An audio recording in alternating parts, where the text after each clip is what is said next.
முதலமைச்சர் மு.க.ஸ்டாலினை வீட்டிற்கு அனுப்பி வைத்துவிட்டு உங்களுக்கு ஆட்சி செய்ய தெரியவில்லை என நாமும் சாரி கேட்க வேண்டும் என அதிமுக முன்னாள் அமைச்சர் ஆர்.பி. உதயகுமார் விமர்சித்துள்ளார்.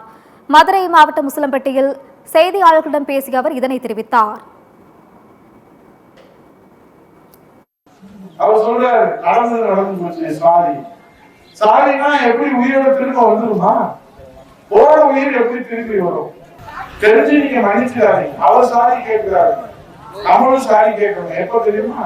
ஸ்டாலினை வீட்டுக்கு அனுப்பிச்சு விட்டுட்டு, சாரி ஸ்டாலின், உங்களுக்கு ஆட்சி செய்ய தெரியவில்லை, நீங்கள் உயிர் வழியை தடுக்க முடியவில்லை, பாலியல் வன்கொடுமையை தடுக்க முடியவில்லை, சட்டம் ஒழுங்கு சீரழிவை தடுத்து நிறுத்த முடியவில்லை, போதைப் பொருள் நடமாட்டத்தை தடுத்து நிறுத்த முடியவில்லை, மின்சார கட்டண உயர்வை தடுத்து நிறுத்த முடியவில்லை. ஆகவே நீங்கள் வீட்டுக்கு போக புரட்சி தமிழக எடப்பாடியார் முதலமைச்சராக வந்து இதற்கு தீர்வு காணுவார் என்பதை நீங்கள் நம்ம சாதிப்போம்.